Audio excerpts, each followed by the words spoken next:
I never expected my own family to be my biggest critics. You hear stories about strangers doubting you, teachers underestimating you, or bosses overlooking your potential. But when it's the people who are supposed to support you the most, the ones who are supposed to cheer the loudest when you win, it hits differently. My name's Daniel. I'm 27, and for as long as I can remember, my siblings treated me like I was nothing more than a joke. I'm the youngest of three. My older brother, Ethan, is 32. He's the golden child, the one who followed the right path. Good grades, law school, a high-paying corporate job, a fiancé from a well-connected family. My sister, Melissa, is 30 and a real estate agent who prides herself on her networking skills, constantly bragging about her commissions and how business is all about who you know. And then there's me, the failure, the dreamer, the one who, in their eyes, was wasting time chasing something that would never happen. Ever since I was a kid, I wanted to be a game developer. I loved creating little projects on my old laptop, watching YouTube tutorials, and designing small indie-style games. It wasn't just a hobby, it was a passion. But in our family, passions weren't respected unless they came with a guaranteed six-figure salary. While Ethan was getting trophies for debate club and Melissa was making her first commission, I was being mocked for playing around on the computer. At every family gathering, it was the same thing. Ethan would make some snide remark about how I was still unemployed. Even though I was working freelance jobs. Melissa would chime in, saying I should at least get a real estate license, so I had something to fall back on. My parents weren't much better. They weren't cruel, but they had the same mindset. Success meant a traditional career, stability, a predictable paycheck. My dad once told me, "You know, Daniel, at some point, you'll have to grow up." That was the moment I realized they never took me seriously. It wasn't just words, either. When Ethan got into law school, my parents paid for his tuition. When Melissa wanted to start her real estate business, they helped her with the down payment on her first property. But when I asked for a small loan to buy better software and upgrade my computer, "We just don't think that's a good investment." That was their nice way of saying they didn't believe in me. I stopped asking for help after that. Instead, I doubled down. I worked nights at a local grocery store to afford the software I needed. I took commissions for small coding projects, anything to keep learning. I barely had a social life, but I didn't care. Every time Ethan rolled his eyes at me or Melissa said, "You still doing that little gaming thing?" it just fueled me more. Then came the family reunion 2 years ago. It was one of those big, exhausting gatherings where relatives I barely knew asked me what I was doing with my life. I had just finished my first real indie game, one I had worked on for months. It was gaining traction online, but I didn't dare mention it. Instead, I got to hear my mom proudly tell everyone about Ethan's promotion and Melissa's growing portfolio.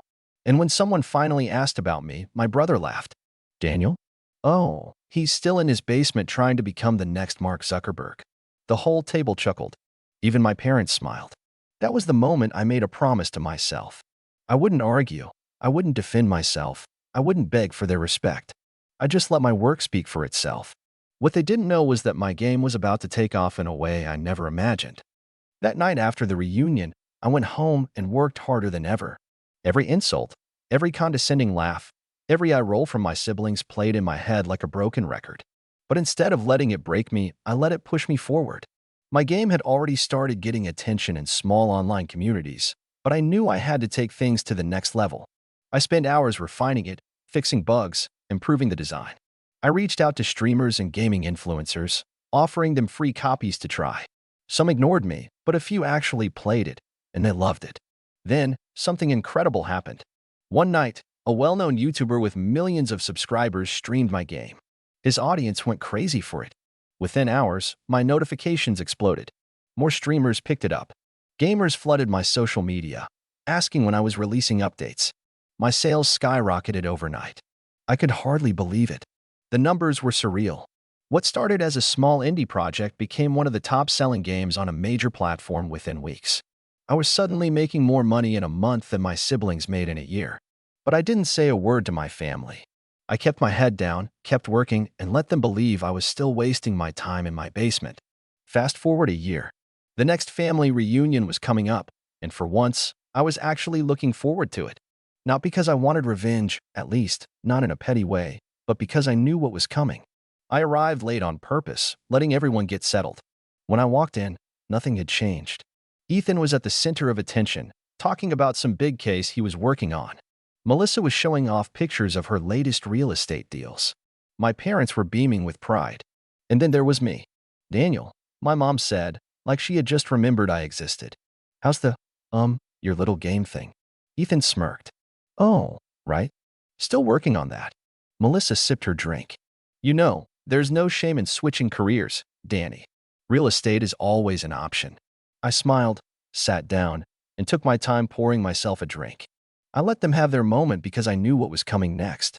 The moment of reckoning arrived when my cousin James, one of the few relatives I actually liked, pulled out his phone. Wait. Daniel, this is your game, right? He turned the screen around, showing my game at the top of the trending charts. Silence. Melissa frowned. Wait, what? Ethan leaned in. No way. James laughed. Dude, are you serious? Your game is huge. I've been playing it all week. Why didn't you say anything? All eyes were on me now. I shrugged, acting like it was no big deal. Yeah, I guess it kind of blew up. My mom looked confused. Blew up? What do you mean? I pulled out my phone, casually opening my earnings dashboard.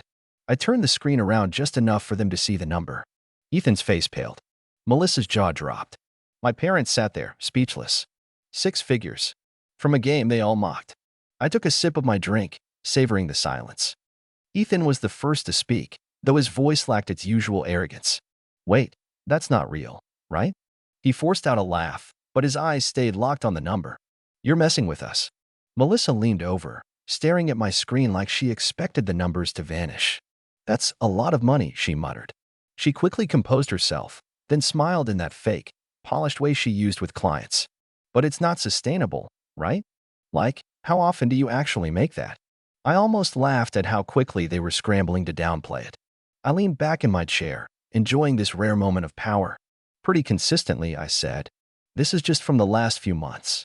And there's more coming in from merch, licensing deals, and some investors who reached out. I shrugged. It's been a good year. Ethan scoffed, but I saw the muscle in his jaw twitch. Investors? Since when do people invest in little indie games? I didn't even have to answer. James, still grinning, jumped in. Dude, indie games are huge right now. Some of the biggest games in the world started as indie projects. I literally just saw a news article about how companies are looking for the next breakout hit, like Daniel's game. I could feel the shift in the room. My parents, who had always politely dismissed my work as a phase, were now suddenly very interested. My dad cleared his throat. Well, son, that's impressive. You never told us any of this. I smiled, but there was an edge to it. Would you have believed me if I did? That hit harder than I expected. My mom looked away. My dad fidgeted with his watch. But Ethan? Oh, he wasn't done yet. He was processing the fact that the little brother he mocked for years was now out-earning him, and he did not like it. Okay, but let's be real here, he said, leaning forward. Money comes and goes. You got lucky. What's your plan when the hype dies down? I just shrugged. I have a few more projects in the works. Plus, I have contracts lined up with some major companies. Worst case scenario? I could just retire early. I smirked. Or, I don't know, buy some real estate.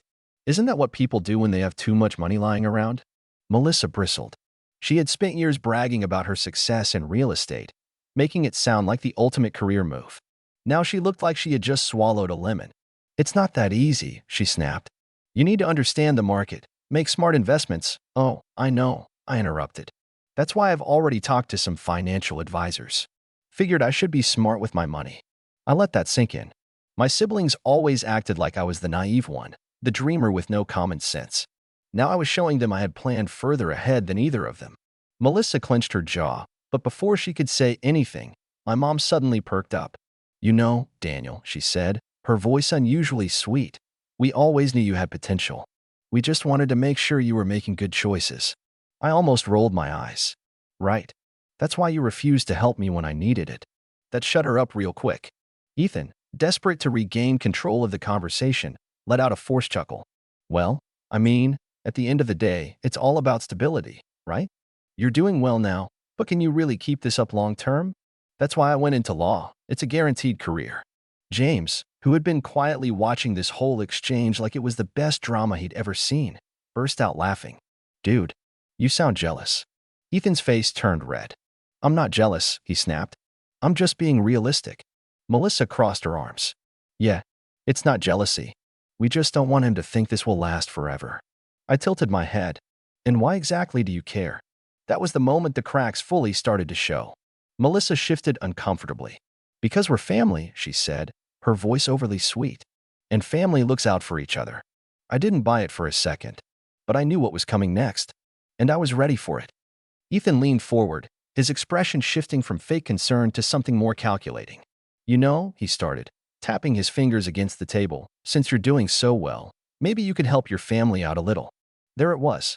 Melissa immediately jumped in, flipping her fake sympathy switch. Yeah, Daniel, think about it. We've supported you all these years. I let out an actual laugh at that. Supported me? In what world? She faltered for a second but recovered fast. I mean, we gave you advice.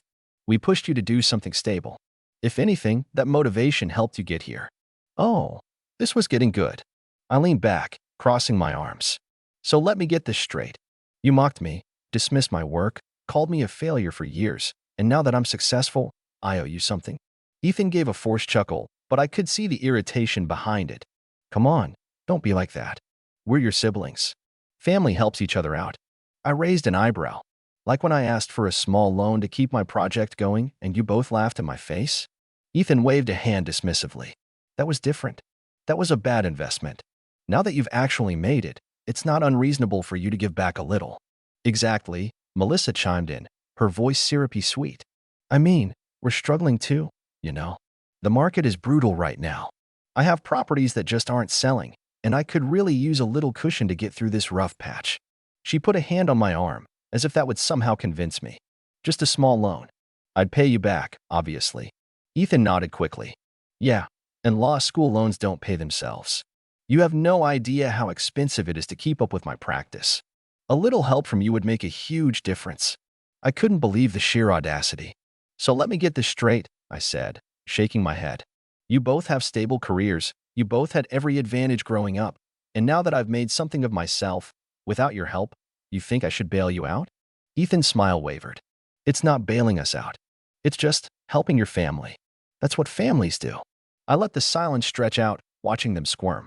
Then, I spoke, my voice calm but firm. You're right. Families help each other. I leaned forward slightly. So where was this family support when I needed it? Melissa opened her mouth, but I kept going.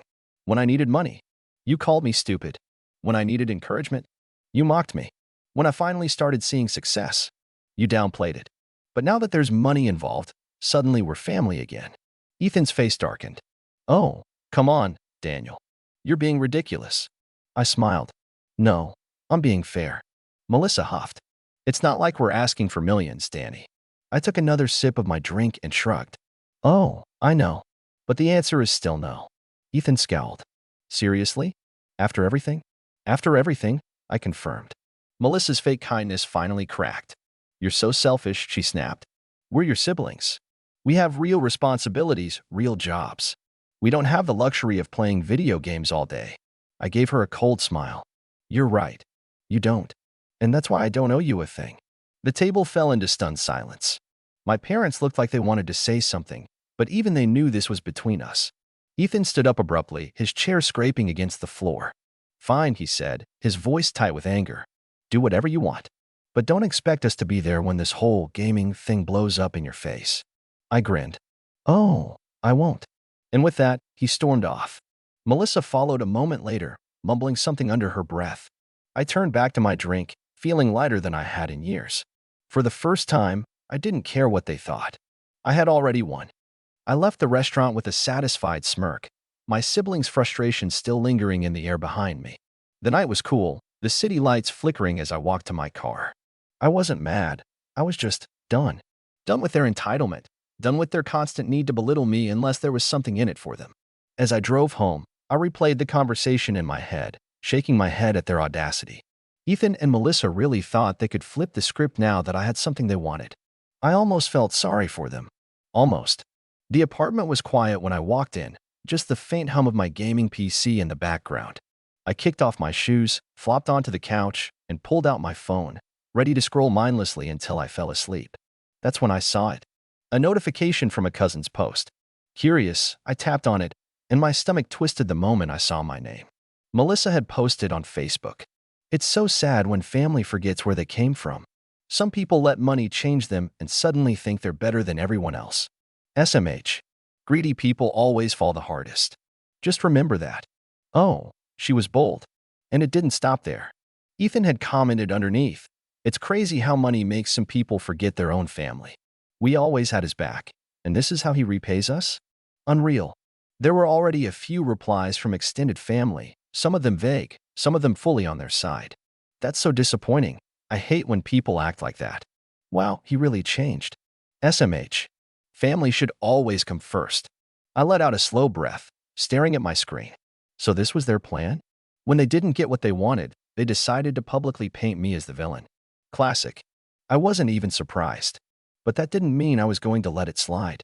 I tapped my fingers against the phone, considering my options. I could ignore it. Let them talk. Let them spin their story. Or I could show them exactly what happens when you try to play games with someone who actually knows how to win. I took a deep breath, staring at my phone. My fingers hovered over the keyboard, the temptation to fire back strong. But I wasn't going to rush into this. No, if my siblings wanted to paint me as the bad guy, I was going to make sure they regretted it. First things first, I started taking screenshots. Melissa's passive-aggressive post, Ethan's fake sympathy, all the comments from relatives who barely knew me yet suddenly had an opinion. I saved everything. Not because I needed proof, but because I wanted to remember this moment. The exact second they showed me, without a doubt, that they saw me as nothing more than a bank account. I scrolled through the comments again, seeing the same tired phrases repeated.